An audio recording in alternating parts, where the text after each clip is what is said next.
A lembrança dos bons momentos que não aplaca a saudade. Eu achei que eu ia enlouquecer e era um pesadelo que eu estava vivendo e aquilo ia passar.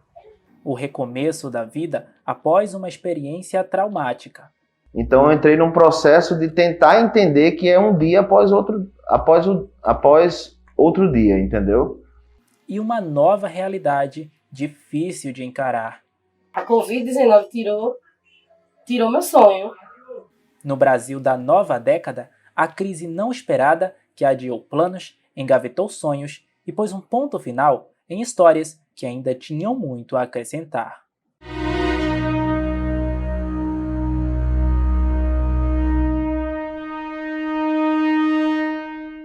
Em 31 de dezembro de 2019, a Organização Mundial da Saúde foi notificada acerca do registro de casos de pessoas infectadas por uma espécie de pneumonia na cidade de Wuhan, na China.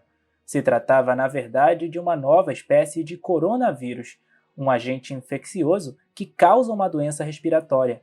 Conhecidos desde 1960, normalmente são responsáveis por patologias leves ou moderadas, semelhantes a um resfriado comum. No entanto, alguns podem levar a quadros mais severos, como a Síndrome Respiratória Aguda Grave, a SARS. O novo coronavírus, ainda não identificado no mundo, foi ganhando espaço. Passou a apresentar uma forma mais grave, criando um cenário dramático e inesperado. O mundo se deparava com o vírus SARS-CoV-2 e a Covid-19. A Organização Mundial da Saúde quer preparar hospitais de todo o mundo para um misterioso vírus chinês.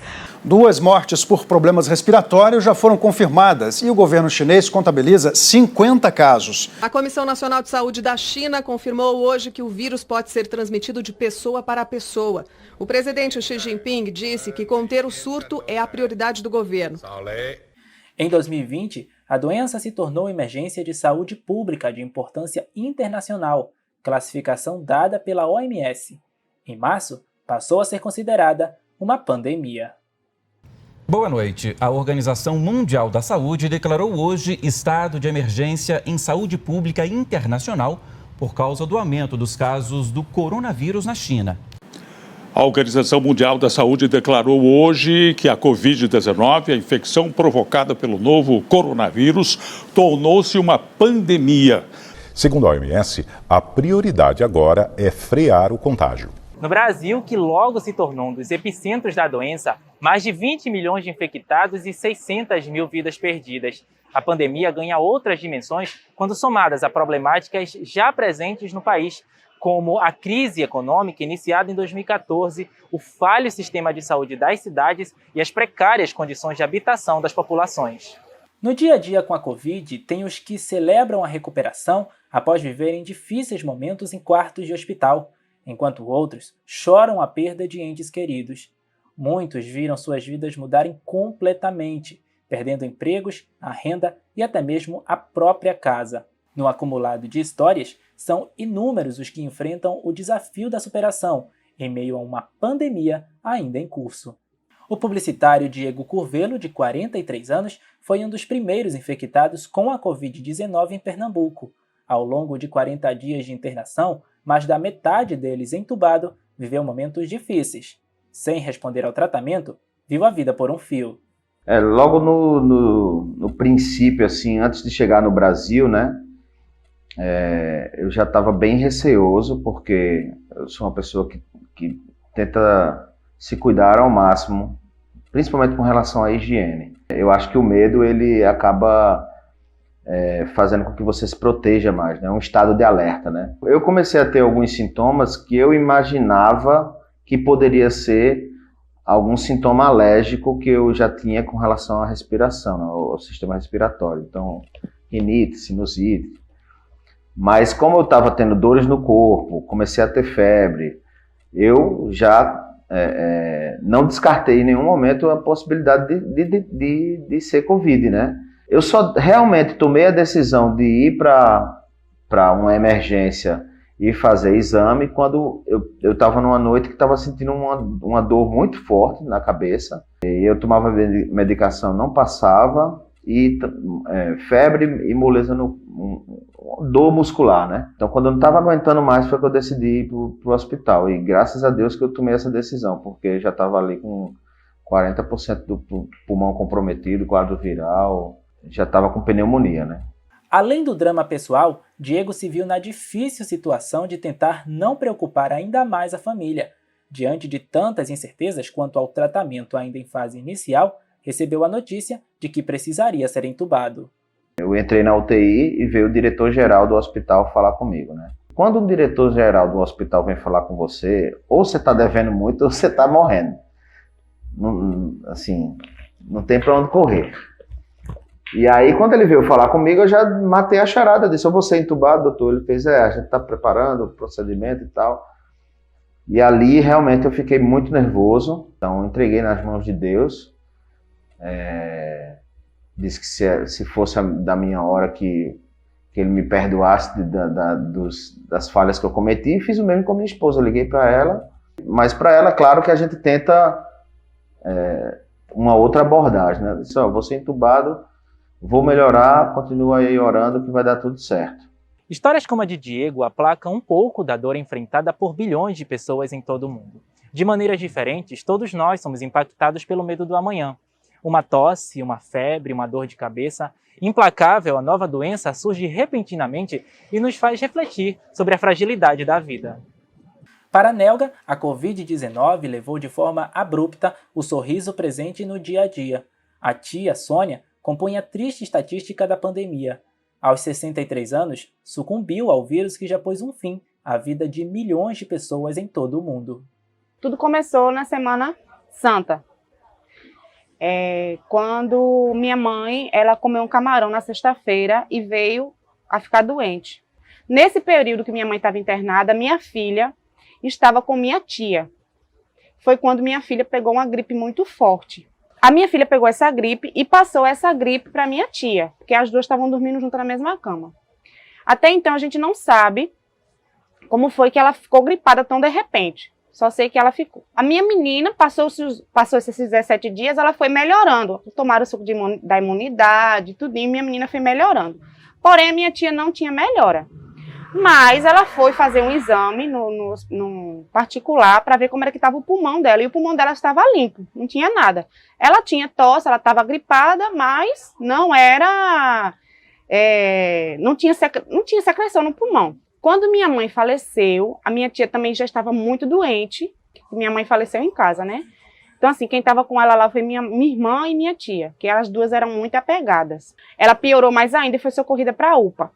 Quando ela voltou, ela já voltou bem pior, né? Aí a gente fez o velório, fez o enterro, tudinho. E minha tia nada de melhorar. Com a piora do estado de saúde da tia, Nelga e seus familiares cogitaram a hipótese de Sônia ter desenvolvido uma depressão. Sem comer e com dificuldades de locomoção, ela foi levada para o hospital. Ao chegar na unidade de saúde, foi encaminhada para a ala dedicada a pacientes com a Covid-19. Nelga conta que estranhou a decisão dos médicos, tomada antes da realização do teste para a doença. Ela teve um câncer na tireoide há muito tempo atrás, e ela já tinha problema assim de cansaço, ela era uma pessoa gordinha, entendeu? Eu levei ela foi para o hospital, quando chegou lá, a saturação dela estava muito baixa, e eu expliquei para a médica, eu disse, olha, ela tem problema já respiratório, possa ser que seja uma gripe muito forte, ela esteja já com... Aí foi o que eu achei, foi onde eu achei o errado, ter colocado ela logo na sessão do Covid, porque não tinha separações, tipo, você chega lá gripado, eles já te jogam para a sala de Covid, e eu acho isso super errado, porque você está gripado, tem que fazer primeiro o exame, para depois colocar na sala de Covid. Enquanto eu estava fazendo a ficha dela, que eu dei as costas, que eu voltei, que eu já ia para entrar na sala, não me deixaram entrar. Não, você não pode entrar aqui não, que aqui é área de contágio. Aí eu falei para eles, assim, mas ela tá com gripe. Ela disse, mas ela tá com todos os sintomas do Covid, então ela não pode, você não pode entrar aqui que você pode pegar. Após a confirmação da infecção, Sônia foi transferida para uma unidade de saúde especializada, o Hospital de Campanha, localizado na Rua da Aurora, no Recife. Ao longo das 2 semanas em que esteve internada, Nelga revela qual o momento mais difícil para a família. Ela ficou lá internada. Eu tinha um colega que ele é enfermeiro, aí ele tem uma colega também que é enfermeira lá, e a gente conseguiu tentar, pelo menos, né, saber de lá de dentro como é que ela estava. Uma vez só que minha irmã conseguiu fazer uma videochamada com ela. Ela estava ainda não estava naqueles respiradores que estava só no oxigênio, respirando por oxigênio. E o enfermeiro, e a enfermeira lá, ela sempre dizia que ela ia para a sala de recuperação, a enfermaria. Ela ia para a enfermaria. Passou-se o quê? Uns 5 dias, ela piorou, do nada. O pior momento foi quando a gente soube que ela estava respirando por aparelho, porque a gente já sabia que ali ela não iria mais voltar. No caso de Diego, a piora do quadro clínico aconteceu de forma mais rápida. Ao longo dos 22 dias em que ficou entubado, passou a ter a recuperação desacreditada pelos próprios médicos. A resposta ao tratamento demorou a chegar. Durante o processo, ele viveu experiências sensoriais que ficaram guardadas em sua memória. Eu cataloguei mais de 40 sonhos. Todos eles eram situações de sobrevivência, né? Que eu precisava passar por alguma provação ali para conseguir sobreviver. Que ia desde sequestro da família, eu sendo sequestrado, a eu estar também numa cama de hospital e precisar de doação de sangue, e amigos doando sangue para mim, meu filho doando sangue para mim, doando sangue até morrer, inclusive. E eu vendo aquela situação, vendo também uma quadrilha de assaltantes tentando roubar tudo que minha família tinha, né? Tentando chantagear, na verdade. Então foram sonhos bem angustiantes nesse sentido, sabe? O último sonho que eu tive é como se eu estivesse num local, tipo uma enfermaria, um ambulatório, onde tem outras pessoas, né? É como se eu estivesse no purgatório, onde você está recebendo ali um tratamento espiritual para saber o que vai acontecer com você, né? Que a gente não sabe. Naquele momento eu tentava falar, mas as pessoas passavam por mim todas de branco, com máscara também, como se fossem médicos e enfermeiros. Eles olhavam para mim e não respondiam nada, só que eles estavam distantes assim de mim, ficavam no centro desse ambulatório, e quando eles falavam um com o outro, mesmo de máscara, eu escutava aqui no meu pé do ouvido. E eles diziam assim, olha, ele precisa passar por algumas fases para a gente saber se ele vai continuar ou não. Era como se fosse a fase da coragem, a fase da humildade, fases que eu não sabia dizer exatamente sobre o que era. Eu sabia que era algo de superação, mas eu não sabia o que é que eu precisava fazer para passar dessas fases. E eu só rezava, tentava ter pensamentos limpos e puros e tentava emanar luz, mas eram fases talvez relacionadas ao meu cenário mesmo, né? Enquanto eu vivia ao longo dos anos, né? Então, coisas que eu precisava melhorar enquanto ser humano, né? Até que eu cheguei num determinado momento, depois de alguns dias, que o médico falou assim, olha, ele conseguiu, vamos ver agora como é que vai ser, como é que ele vai voltar. E aí entrei numa outra angústia, porque eu não sabia se eu ia voltar na mesma cidade, na mesma família, ou o que é que ia acontecer, né? Mas graças a Deus eu voltei para o lugar certo. Diferente dos desafios enfrentados por Diego e Sônia, Maria Juliana precisou lidar com o fim de um sonho. Atualmente trabalhando como operadora de caixa, sua rotina era diferente antes da pandemia. Hoje, com 32 anos, ela já viveu a experiência de ter o próprio negócio, conquistado com muito esforço. Aos 28 anos de idade, Juliana captou R$27 mil para abrir uma loja de importados. Ao longo do primeiro ano, conseguiu recuperar o investimento e ter um lucro de quase 50%. O que parecia ser o início de uma jornada de sucesso foi interrompido pela Covid-19. Era um sonho, não. É um sonho ainda. Eu estou muito triste porque eu perdi minha loja, entendeu? Eu acho assim que se não fosse a pandemia, eu estaria com ela, com certeza ainda. Então, assim, era um sonho, consegui o sonho e ainda existe esse sonho. Era ali que eu ganhava meu pão de cada dia, era ali que eu pagava a escola dos meninos, era ali que eu sustentava a minha família, era ali que eu pagava meu aluguel da minha casa, né, que eu moro, entendeu? Então, assim, ali era tudo para mim. E eu estava orando para que essa doença não viesse para aqui, porque eu não estava pensando só em mim, eu estava pensando em outros comerciantes, donos de loja, entendeu? Então a gente ficou muito preocupada mesmo, muito, bastante. As dificuldades surgiram quando tiveram início as restrições sanitárias impostas pelo governo do estado. Localizada dentro de um mercado público, a loja da comerciante precisou paralisar as atividades a fim de evitar aglomerações e a infecção pela doença. Por conta do longo período sem funcionar, as dívidas começaram a se amontoar.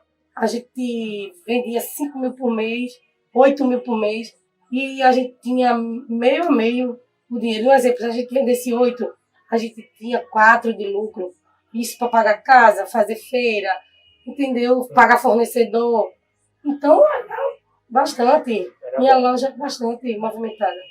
A pandemia, a Covid-19 tirou meu sonho. Ela travou meu sonho, entendeu? Então, eu pensei no pior. Com as contas chegando e sem condições de arcar com as despesas, Juliana se viu obrigada a fechar de vez as portas do estabelecimento. Entre os prejuízos, a perda do ponto comercial e da confiança dos credores. Sentimento de um vazio, um sonho que, sei lá, talvez já adormecido. Muito triste, é um sentimento muito ruim mesmo. É como se eu tivesse perdido algo precioso. Diferentes experiências vividas em um contexto global. A pandemia da Covid-19 segue deixando marcas profundas naqueles que sobrevivem. Eu me senti potente, porque eu não podia fazer nada, não podia entrar, não podia fazer nada, então eu me senti, poxa, e agora, né? Aí veio um grande medo. Eu me senti como se eu estivesse caindo num buraco, sem lugar para parar. Caindo. Assim que eu me dei conta que eu tinha sido entubado e que tinham tirado o tubo, e que eu olhei para o meu corpo e eu vi que eu estava 15 quilos mais magro, totalmente debilitado, toda a musculatura tinha catabolizado, né? As pernas bem finas, e assim, eu fiquei assustado, né? Porque eu estava desnutrido, né? Você não consegue falar direito, você pensa, você consegue raciocinar, mas o corpo não responde ao que você quer fazer. Você não consegue andar. Eu precisei de fisioterapia, enfim, a fisioterapeuta começando a caminhar comigo também, para eu começar a dar os primeiros passos. E aquilo ali te deixa um pouco nervoso, angustiado, ansioso, porque você quer voltar ao normal, mas não volta. Não volta. Você tenta e não consegue. Eu tive dificuldade até para cair em mim, que eu tinha perdido minha coisa, cair em si, porque como a gente tem um sentimento de perca. É como se fosse perder um pai e uma mãe. Então a gente vai se recuperando aos poucos. Aí eu mesmo, eu passei um tempo para me erguer de novo em relação à mente, à autoestima. A saga dos que sobreviveram ao apocalipse sanitário do século parece estar aos poucos se aproximando do fim. Ainda assim, há quem encontre barreiras para retomar a vida. A gente não tem um controle sobre a doença. A doença tem um controle sobre a gente, porque ela vem e mata, entendeu? Mas a gente não tem como se defender. Mesmo usando máscara, mesmo usando álcool em gel, tá entendendo? A vida para mim não fez mais sentido. Para mim é isso. A vida não faz mais sentido. Eu vivo porque eu tenho que viver, tô viva, né? Há também aqueles que conseguem tirar um aprendizado da situação e vislumbrar um futuro com esperança. Tudo que eu passei serviu de aprendizado para que eu pudesse ser um pai melhor, um amigo melhor, um filho melhor, um colega de trabalho melhor também, um empresário melhor, enfim, melhor em todos os aspectos, né? A gente é passivo de erro o tempo inteiro, mas se você tem essa consciência, essa clareza de que você pode ser melhor e um gesto que você faz vai fazer com que você aprimore o seu comportamento, o seu senso de empatia com as pessoas, a sua responsabilidade social ali com quem você convive. Na hora que você percebe que está falhando de novo, você consegue acordar mais rápido, sabe? Porque você recebeu uma chance, né, uma oportunidade de voltar e ser uma pessoa melhor, então você tem que valorizar isso. E o sonho nunca pode morrer, entendeu? Até porque a gente estamos vivos, a gente dorme, se acorda, que o nosso Senhor nos permite, entendeu? Se a gente um dia parar de sonhar, a gente está morto. Então, enquanto a vida a gente tiver, a gente tem que persistir e correr atrás. Nunca desistir, como eu estou juntando dinheiro e eu vou conseguir o meu objetivo, que é a minha própria loja de novo. Então, essa é a mensagem que eu digo, que nunca desista. Sempre corram atrás.